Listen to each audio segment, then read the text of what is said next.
Evening, everybody. Kieran here from Kieran Club and Racing on X. Back with a podcast. I haven't done one on my solo in a while, so I'm back to do to show this week's racing up at Haydock, Beverley, a bit at Goodwood, and obviously the Guineas over in Ireland as well, which is all going to be on ITV this Saturday. But starting with the main event, which is at Haydock. I've got the 5 races at Haydock. We'll do them in chronological order and go from there. The first race, the 1:15, the Jack Berry House Haydock Handicap, which is a bit of a mouthful. Great Chieftain is favourite at 4-1 for Paul Cole and William Buick. Obviously, won last time at a Newmarket at the start of the month very impressively. Comes here 4-1 best price, currently on the show. But I'm willing to take him on. And my fancy in this race will be Blue for You for David O'Mara and Oisin Orr.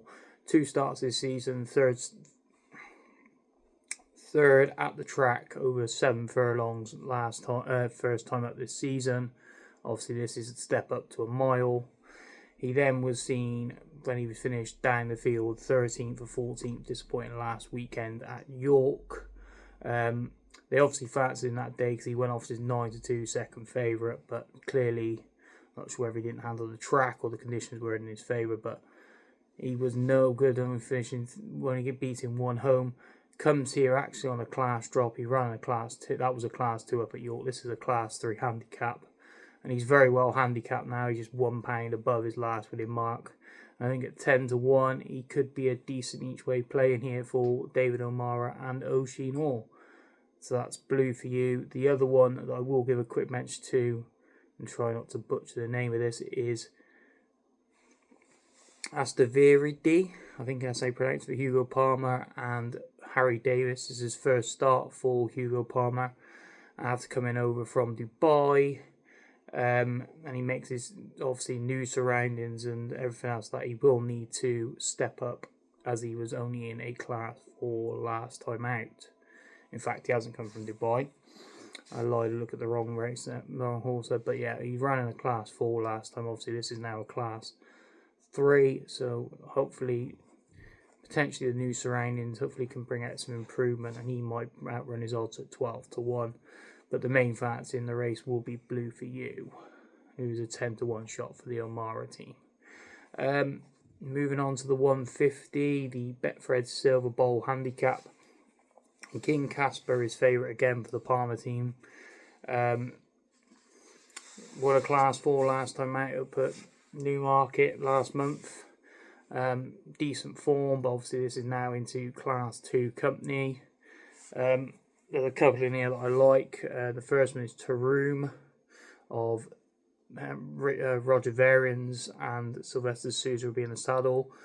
2 wins from 3 starts. Comes here on handicap debut off a mark of 90, and I think he may improve for that mark of 90. There'll be a lot of improvement in him, and I think 11-2 is a decent price. You could potentially go and back him each way, a bit of muggy each way at that price. But the Varian team, when they go handicapping with these sorts, seem to find a bit of improvement, and he looked decent animals. He could potentially be better than a handicapper. He could potentially be a Group 3 listed sort of animal.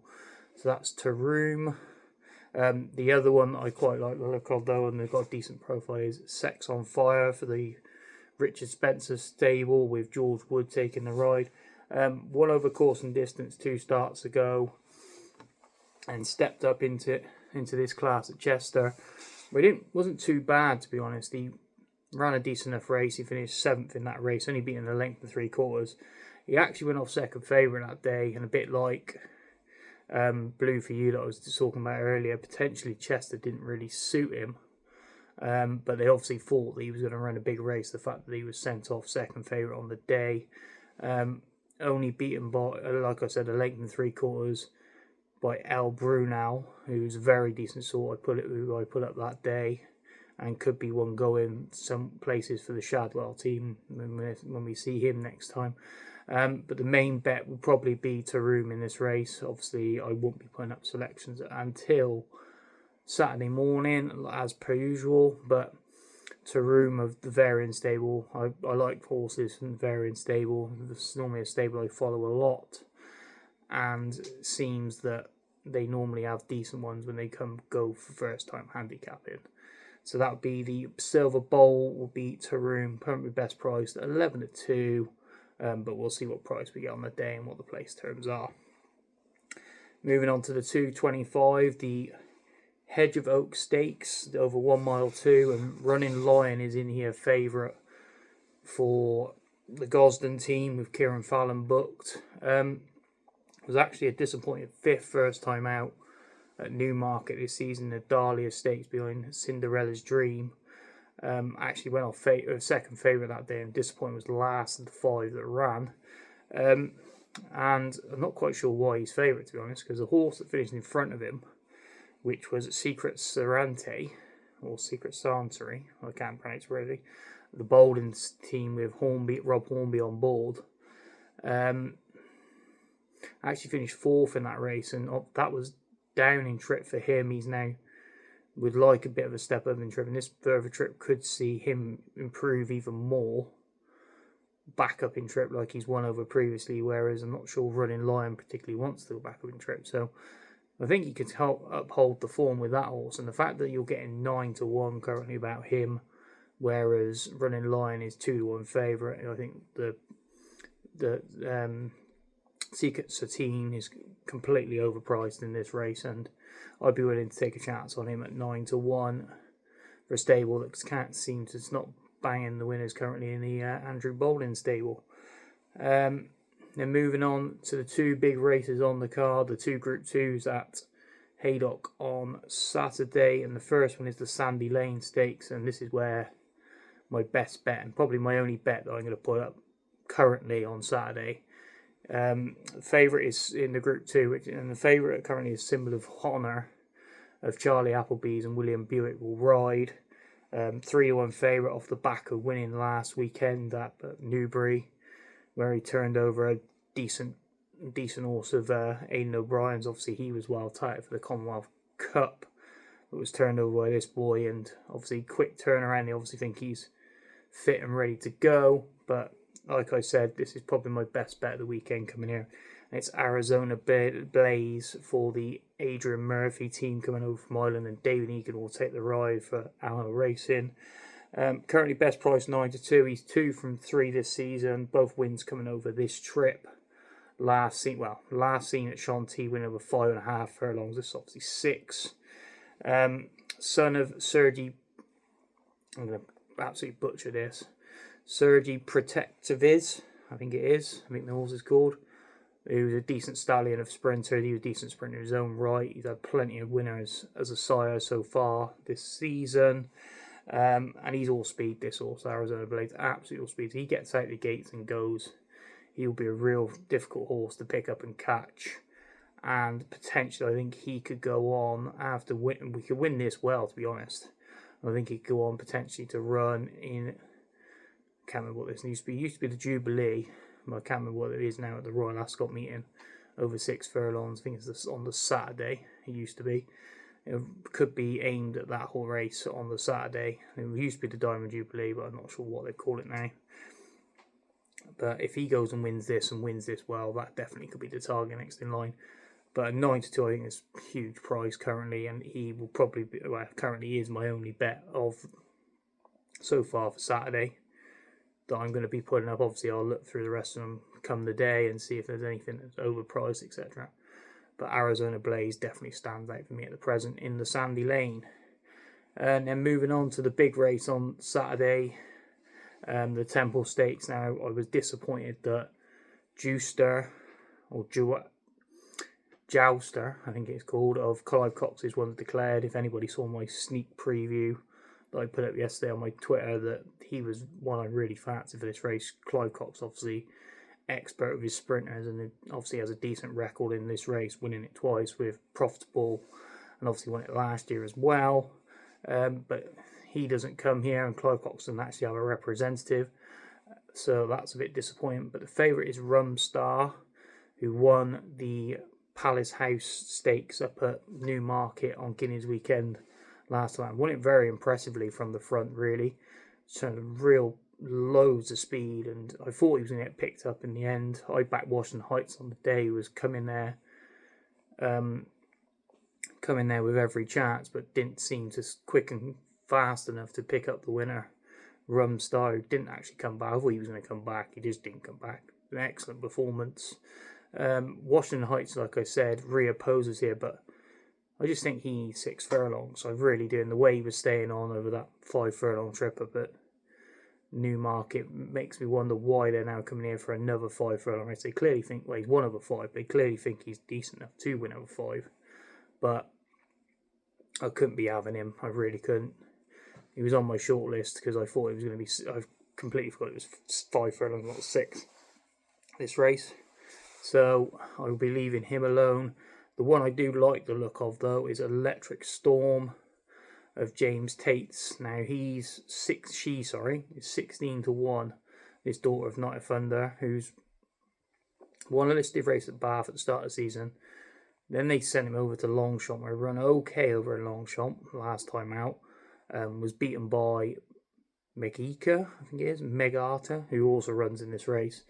But was successful at the track a couple of last season, winning a listed race over the track.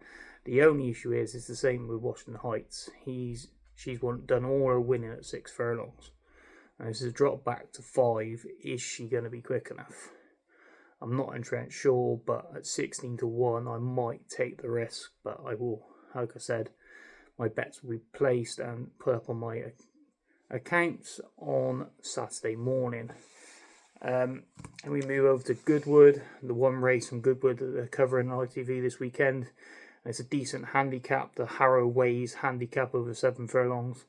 And it's an absolute minefield, isn't it? Let's be honest. It's 7 to 1 the field. You've got Rare Charge for Richard Hughes and Warren Fentman at the top of the market. It's one of his last 2 starts at Windsor at York.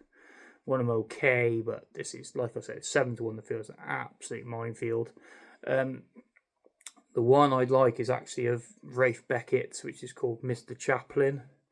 2 reasons really. Firstly, he's a course and distance winner who won at this level as well, at handicap level, at the end of last season off of 86. He's been running in decent races at Group 3 and listed level, and now comes back down into a handicap.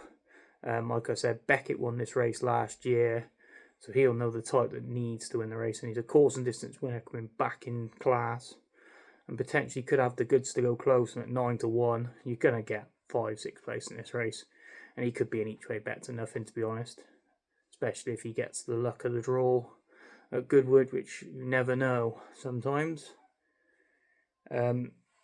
So yeah, that would be Mr. Chaplin for Rafe Beckett, and Richard Kingscote will take the ride. Best price 9 to 1 currently. And then we go over to Beverley for 2 conditions races. Firstly, the conditions fillies race, which Ali Shuffle is favourite, having been 3 from 3. Latest win coming up at Chester, which is very impressive. Now, she is only 5 to 2, and there's a couple of question marks about it, so I was nearly close to putting her up as a best bet from this video, but there's a couple of question marks. First, Carl Burke's got 2 in the race, including, and they're both, the other one's won 2 races as well. And then the owners have got 3 in the race, so you just don't know. Like, he is the best horse in the race, is Ali Shuffle. She's got the best form in the book. She's won over course and distance as well, but could it be trusted? Don't know. Could there potentially be improvers? Yes. Argentine Tango, who I've actually backed for, was also in the race. She was a decent second up at Carlisle on Monday. She comes here as well for a 4th run. She's gone 1-2-1-2. 1-2-1. No, 2-1-2. Sorry. So she's in decent nick. It's a very trappy race. So after having a second look at the race, I'd be willing to leave the race alone for the time being. And then we move on to the 245, the Colts version of the condition stakes. And this is where we have Naval Light again of Carl Burks for the Wathnan Syndicate, who obviously have been spending a lot of money, and obviously we've seen a few this week that have gone in for them. underwritten and today post-modern, if you're watching. And one today being Thursday, very nicely up at Yarmouth, and the one before underwritten one up at Ayr. This one they've thrown in straight into a conditions race on debut, which they must think a lot of. But the one I did like against him was the second favourite, which is Old Is Gold. This again is Carl Burke, so Carl Burke's up 2 in the race.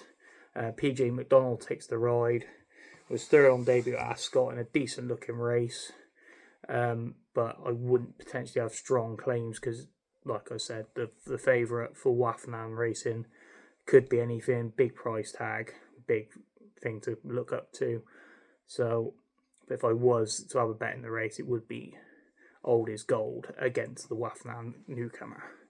And then finally, going over to Ireland for the Irish 2000 Guineas, where Field of Gold is 10 to 11 best price favourite.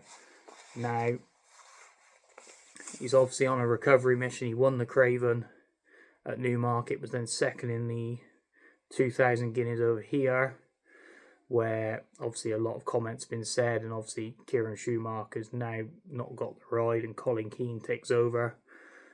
It's just, I'm not going to go into that. It's far too much. That could go on forever about that and the jockey change, etc.